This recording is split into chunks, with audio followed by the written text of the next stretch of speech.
Jóvenes están ahí. Hola, hola, sí. Ya están ingresando, ¿no? Muy bien. Ok. Entonces, estamos hablando de la norma de contabilidad 4. Entonces, resulta de que aplicando lo que establece la normativa, ok, creo que no puse mi cámara, ahora sí. Aplicando lo que establece la normativa tributaria con el tema de la depreciación de los activos fijos, nos podemos encontrar en una situación que un vehículo, por ejemplo, tenga un valor residual de 1, pero resulta que ese valor en libra es muy distinto a los valores de mercado, ya que el valor de mercado va a arrojar un valor distinto al que tengo en la contabilidad. Entonces, ahí nace la situación de que los activos, ¿no?, que posee la empresa tienen un valor intrínseco mayor al de la contabilidad y por ende debemos aplicar una revalorización técnica a dichos activos ya que el valor de mercado es distinto. Darle un nuevo valor para poder lógicamente expresar una posición financiera patrimonial mucho mayor con los bancos o terceros interesados, ¿no? Eso es importante. Por eso es una revolución técnica. Ya los que van a exponer esa normativa, esa norma de contabilidad, bueno, no van a hacer énfasis a cuáles son esas situaciones o ventajas o desventajas de realizar una revalorización técnica. La norma de contabilidad número 5 hace referencia a los principios de contabilidad para la industria minera.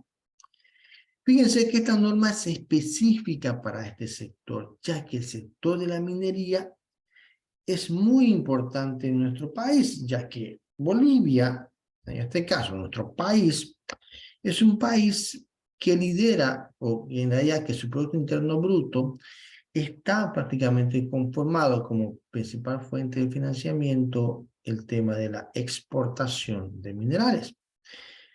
Entonces, hay una norma de contabilidad específica para este sector en la industria minera, ya que, como ustedes entenderán, las industrias mineras manejan grandes volúmenes de inversión para encontrar esos yacimientos mineros, producto de esa exploración y esos gastos para posteriormente entrar a la fase de explotación y recuperar todas esas inversiones. Entonces, estos principios de contabilidad para la industria minera enfocan cuál es ese procedimiento de registro, ¿no?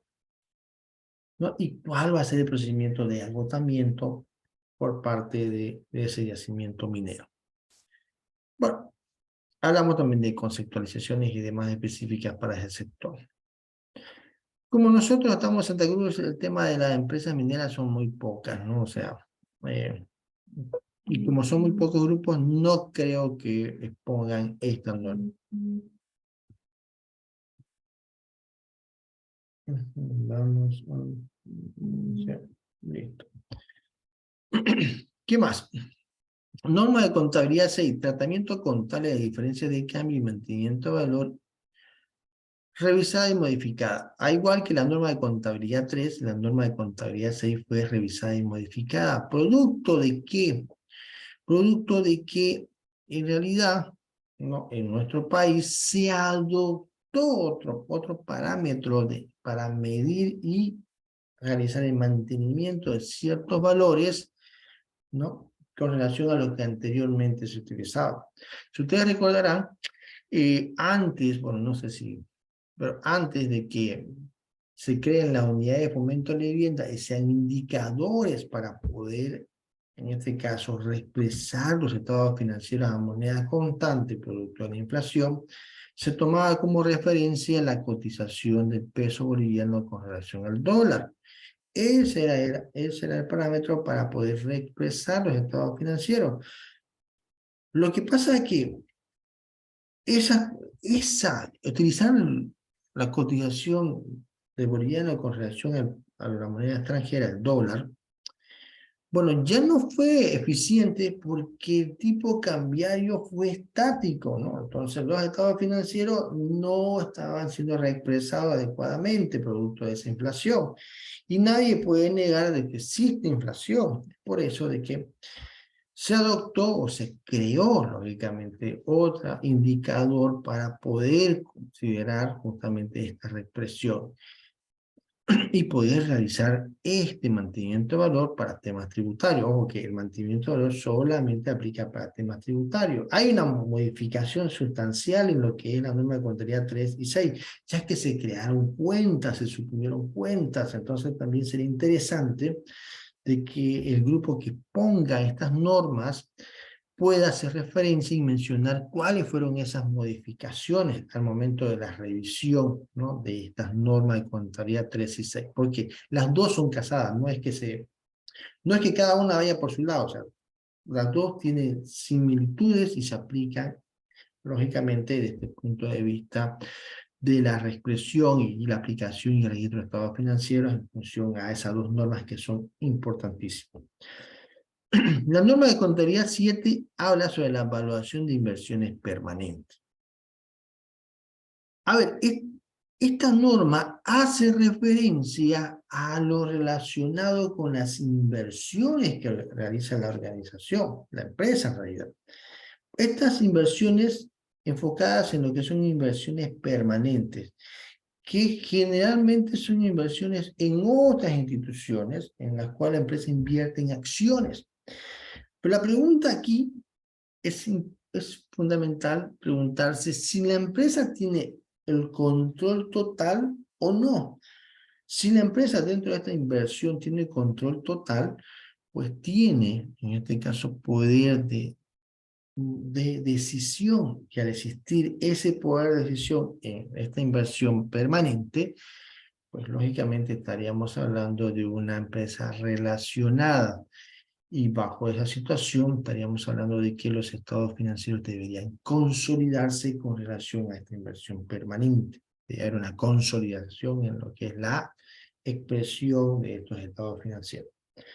Bueno, ese es un tema muy aparte. No creo que entremos a ver esa norma por la cantidad de grupos, pero bueno, es importante que por lo menos tengan una mención o sepan de qué estamos hablando en función de cada una de las normas.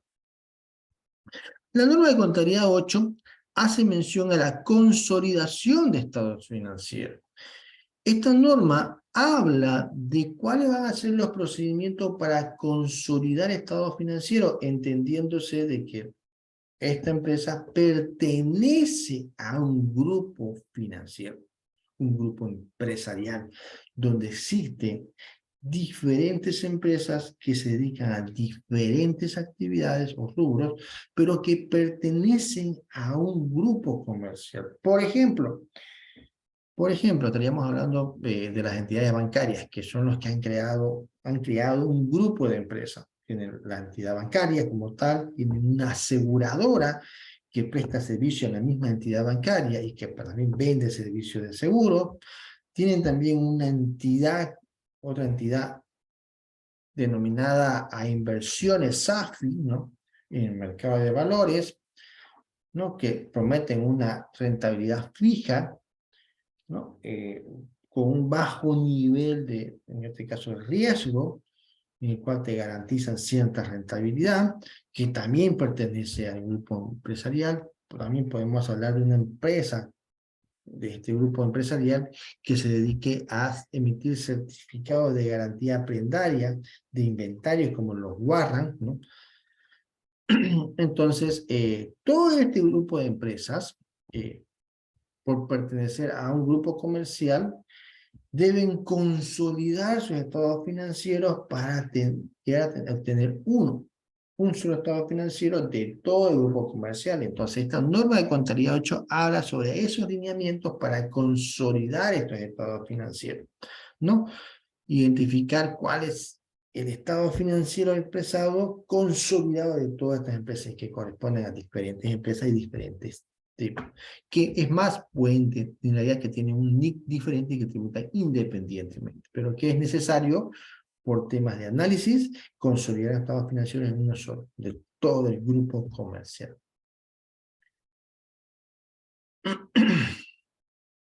La norma de contabilidad 9 hace referencia a la norma de contabilidad para la industria minera, ¿no?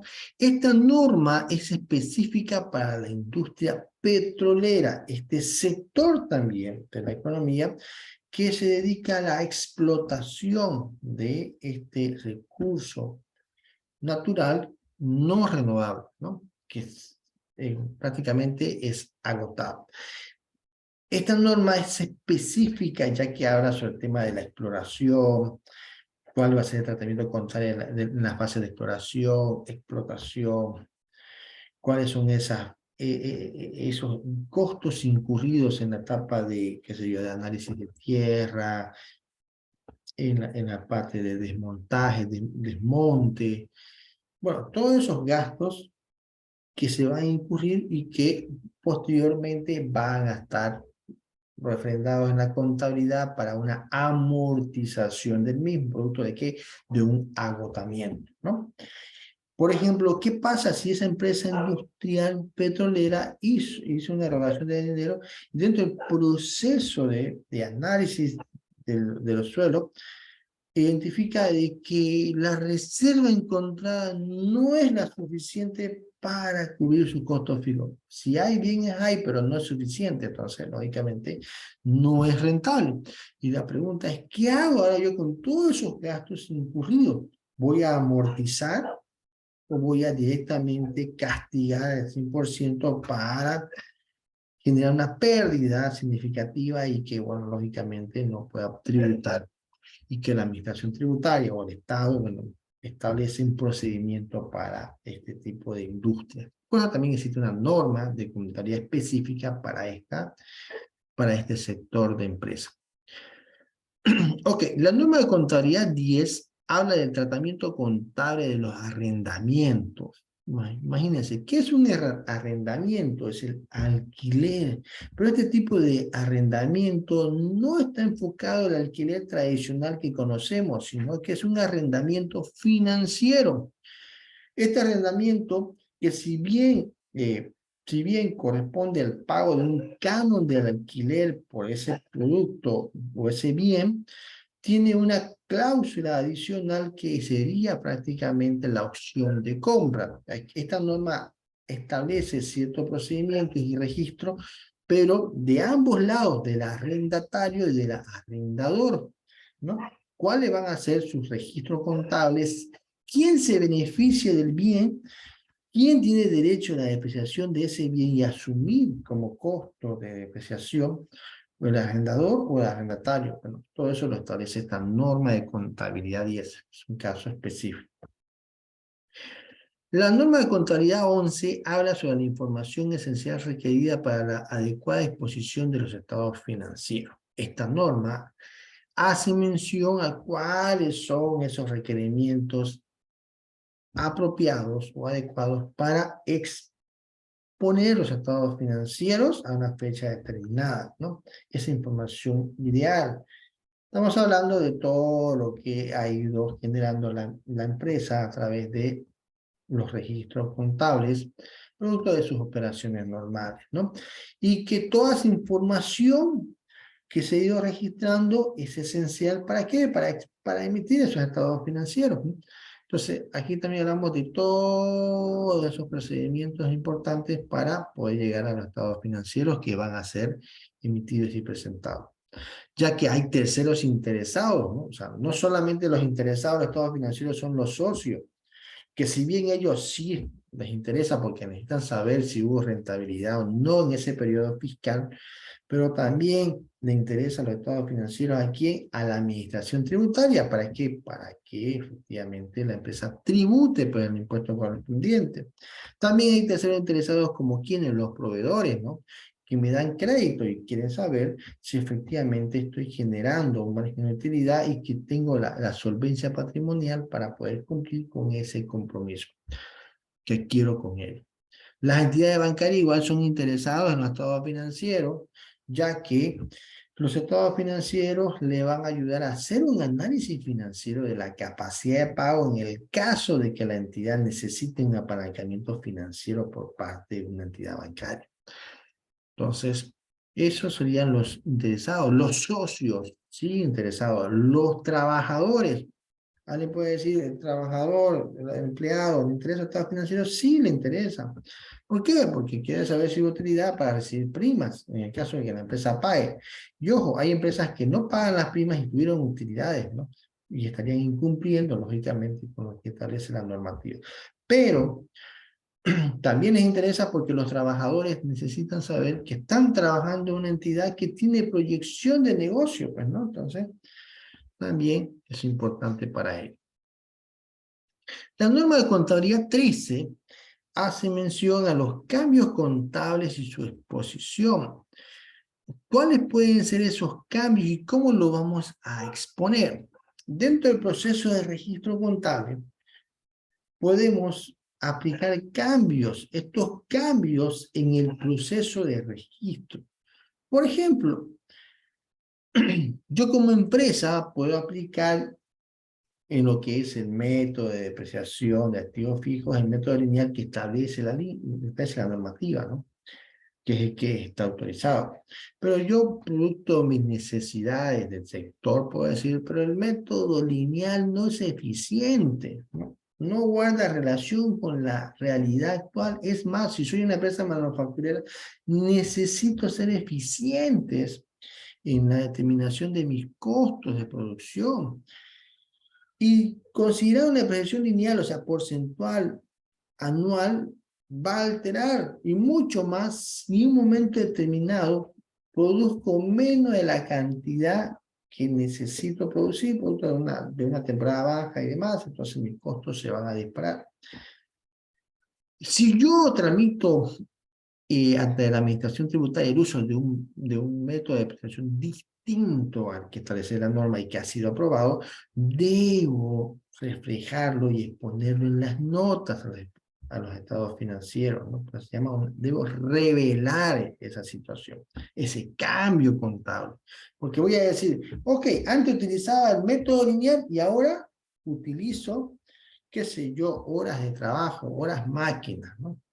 Entonces, debo también mencionar. Ahora, la norma de contabilidad 14, uy, creo que me emocioné, ya son las 10, ¿no? Vamos a terminar con esto y nos vamos. La norma de contabilidad 14 hace mención a la política contable y su exposición y revelación. Resulta de que las empresas establecen políticas contables, ¿no? Esas políticas contables deben exponerse y revelarse correctamente en las notas de los estados financieros. Pero estas políticas contables muchas veces pueden ir incluso en contraposición de lo que establece el marco normativo legal tributario. Entonces, estas políticas contables pueden ser, en este caso, pueden ser observadas y deben establecerse y marcarse dentro de las revelaciones en el estado financiero.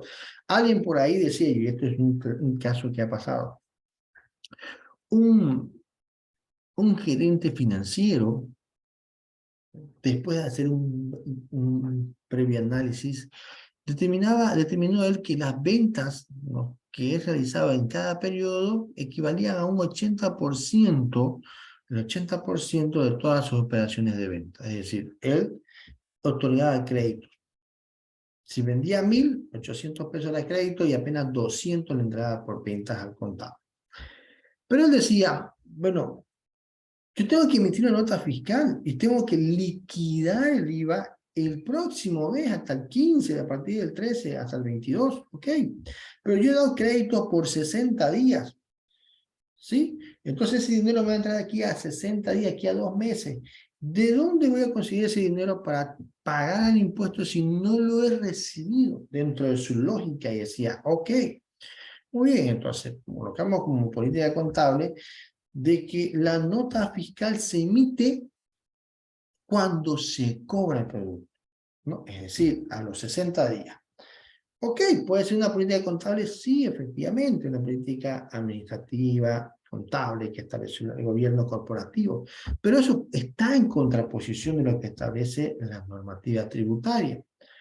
Entonces, dentro de lo que es la aplicación de esta norma de contabilidad, se pueden dar esas situaciones en las cuales se deben revelar y, lógicamente, tomar en cuenta las correspondientes contingencias tributarias que se pueden dar producto de esta política contable.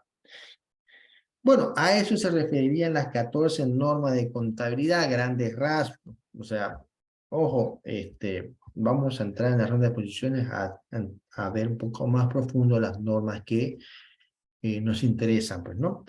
Las que a mí me interesan, como son 5 grupos, con seguridad va a estar la norma de contabilidad 1, la norma de contabilidad 3, la norma de contabilidad 6, ya tenemos 3. La 4 sería la norma 4, evaluación técnica, y la quinta voy a decidir entre la norma de contabilidad 2 o la norma de contabilidad 3, ¿no? Cambios contables o suposición. Bueno, o podemos ver arrendamiento financiero, norma 10, vamos a ver. Ok, bueno jóvenes, vamos a quedar aquí. Ya son nos pasamos, son las 14 minutos, así que nos vemos el día de mañana, ¿ya? Hasta mañana. Listo, hasta mañana jóvenes, muy buenas Buenas noches. noches, Luis, hasta mañana. Hasta mañana, licenciado. Hasta mañana. La mañana, Eliseo. Hasta mañana.